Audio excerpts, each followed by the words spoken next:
जल्द ही अची रही आहे सिंधी डॉक्यूमेंट्री फिल्म सिंधियत ऐं सिंधी काउंसिल ऑफ इंडिया, जंहिंजो निर्माण कयो आहे सिंधी काउंसिल ऑफ इंडिया। लेखिका ऐं निर्देशन आहे विनीता नागपाल जो। जय झूलेलाल दोस्तों। सिंध अहिड़ी सुहिणी सिंध खे कोई अमर चवे तो कोई जीजन।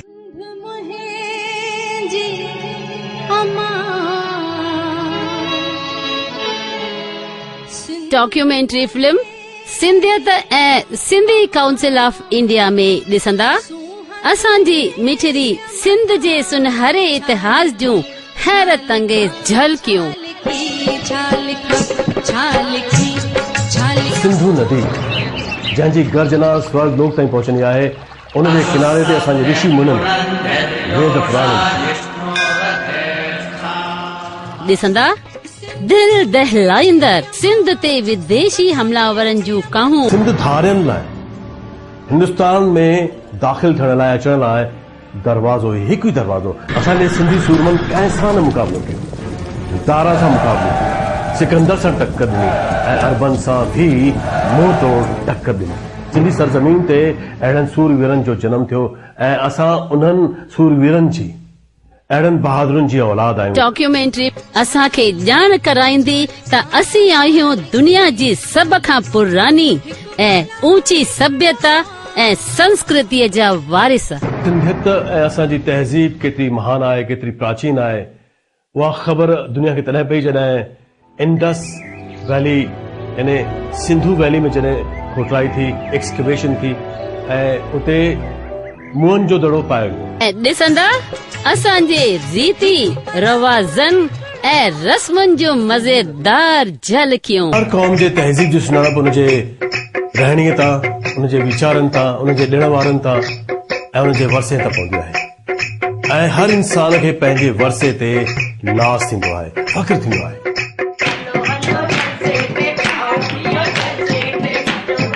सिंधु देश साधुनि महात्माउनि संतनि ऐं दरवेशनि जी भूमि आहे, जिन जो जीवन महान आदर्शनि सां भरियल आहे।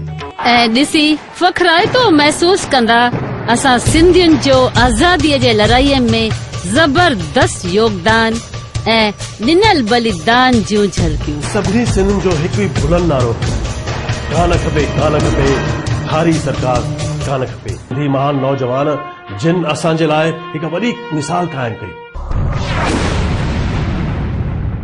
हिंदुस्तान पाकिस्तान जे विरहाङे जी मार सभिनी खां वधीक मार समाजड़नि सिंधियुनि ते पई। सिंधी हिंदुस्तान जे अलॻि अलॻि हिस्सनि में आया, निर्वासी करे न, हमेशह रहण लाइ आया, लेकिन साण खणी आया हिकु शानदार इतिहास, पाण सां गॾु खणी आया ईमानदारी, सच्चाई, लगन। तो अॼु हू इंडस्ट्री जे टॉप ते आहिनि, बिज़नेस जे टॉप ते आहिनि, सिर्फ़ महिनत सां। सिंधियुनि विदेशनि में भी काफ़ी मेहनत सां नाणो कमायो। जॾहिं सिंधी लॻभॻि पंहिंजे पेरनि ते खड़ा थी विया, कामयाबी हासिल कयूं, इकोनॉमिक स्टेबिलिटी मिली, तॾहिं उन्हनि खे पंहिंजा अधिकार, पंहिंजा हक़ यादि आया। उन्हनि खे अहसास थियो त असां सोशली ऐं पॉलिटिकली निग्लेक्टेड आहियूं। सिंधियुनि जे हिकु नामारे परिवार मां हिकु शख़्स इनिशिएटिव वरितो, लीडरशिप कई ऐं हुन हिकु संस्था फॉर्म कई, सिंधी काउंसिल ऑफ इंडिया, ऐं सिंधियुनि जी हिकु ज़रूरत पूरी थी श्री सुरेश केसवानी जे अॻवानी जे हेठि। असां तंहिंजे करे पंहिंजी सिंधी संगठन ठाहीसीं। 1998 में हैदराबाद में पहिरियों कन्वेंशन थियो ऐं उन में नालो रखियो वियो सिंधी काउंसिल ऑफ इंडिया। इहो असां रजिस्टर करायोसीं ऐं तंहिंखां पोइ असां पंहिंजूं डिमांड्स सरकार जे साम्हूं रखियोसीं। ऐं तंहिंखां पोइ हिकु गवर्निंग बॉडी ठाही वई, जंहिंमें देश के अलग अलग प्रांतन में अलग अलग शहर में कमिटेड लीडर्स यानी वचनबद्ध लीडर्स खे वियो जेके गवर्निंग बॉडी जा मेंबर्स थिया। मिस्टर नरसिंह गोलानी जो जेकॾहिं मां ज़िक्र कयां त अॼु 25 सालनि में जेको हिननि कार्य कयो आहे सिंधी जातीअ लाइ उहो अॼु सिंधीअ जे हिस्ट्रीअ में लिखण जहिड़ो आहे। सिंधी काउंसिल ऑफ इंडिया एक गैर सियासी संस्था है जिन राजनीति से कोई भी वास्तो कोने। एक मंच ते जेके अचूं था तो वो सिर्फ सिंधियत जो ही मंच है। जेको भी मैसेज ॾियणो आहे जो हिक प्लेटफॉर्म असां मैसेज ॾींदासीं त असां सभु जुड़ियल रहंदासीं। असांजे पॉलिटिकल राइट्स जे लाइ तमामु वॾी जदोजहद करे रही आहे, पर सभ खां वॾो जो कमु करे रही आहे उहो इहो आहे त असांजी समाज जा माण्हू असांजा सिंधी ॿाहिरि अॼु भी ग़रीबी जी रेखा खां ॿाहिरि अची न सघिया आहिनि। ऐं हिन में असां तमामु घणी इम्पोर्टेंस ॾिनी आहे सिंधी औरत खे। कल्ह सेमिनार ऐं अॼु सुबुह जो फैशन शो उन ई ते सिंधीअ में ऐं डांस ड्रामा कल्चरल प्रोग्राम। असां अगरि अहिड़ी संस्थाउनि सां जुड़ंदासीं, अहिड़ी संस्थाउनि सां गॾु रहंदासीं त असां जेके पंहिंजा पॉलिटिकल हक़ आहिनि, पंहिंजा ॿिया जेके समाज जा वास्ता कमकार आहिनि, असां ज़रूर वठी सघंदासीं।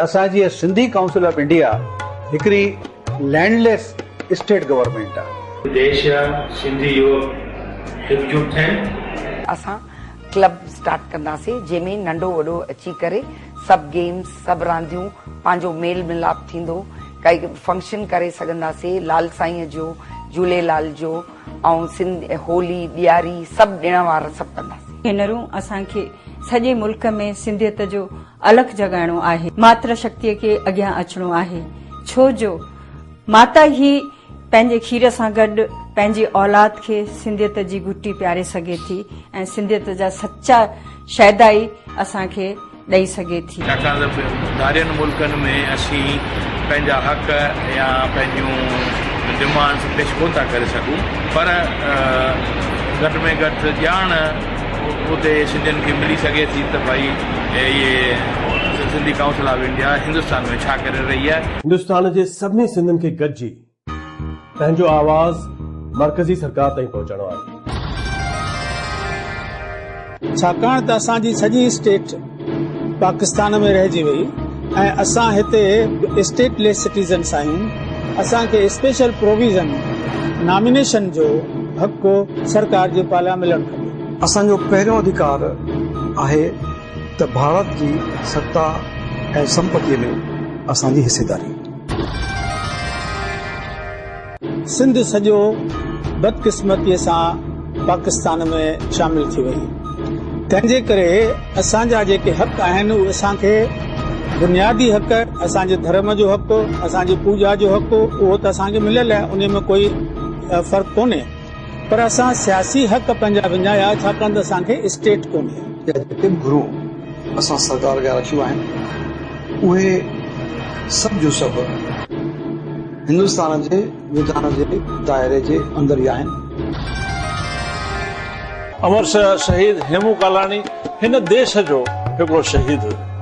पार्लियामेंट इहा सॼी ॻाल्हि पूरी मञी ऐं उन मञण खां पोइ अमर शहीद हेमू कालाणीअ जो 10-12 फुटनि जो पुतलो पार्लियामेंट जे अंदरि लॻो।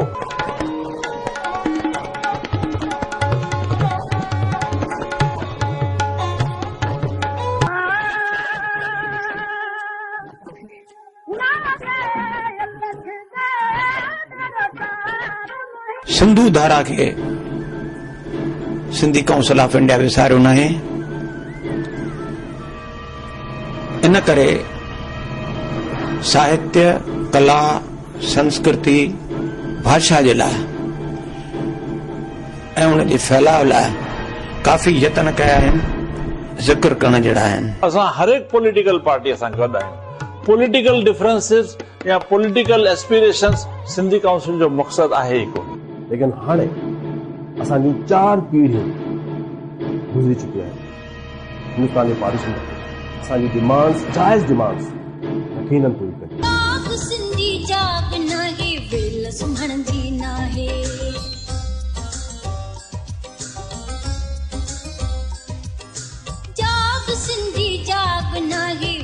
सुम्हण जी नाहे हाणे बि अटपट सुहिणा सिंधी वेलन वेई आहे सिंधियत ऐं सिंधी ॿोली कचड़नि खे ढेत विराहे नथा पुछनि हू तोखां भाऊ केरु माया आहे केरु माया आहे केरु माया आहे। सिंधियत ऐं सिंधी काउंसिल ऑफ इंडिया जी हीअ जागृति आणींदड़ डॉक्यूमेंट्री तव्हांखे पंहिंजे हकनि जी पूरी ॼाण ॾींदी जंहिंजो निर्माण कयो आहे सिंधियत जे मंच सिंधी काउंसिल ऑफ इंडिया।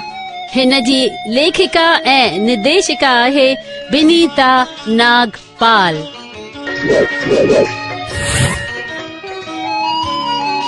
सजण ऐं साणेह कंहिं अणासे विसरे हैफ़ तिनी होए वतन जिन्ही विसारियो।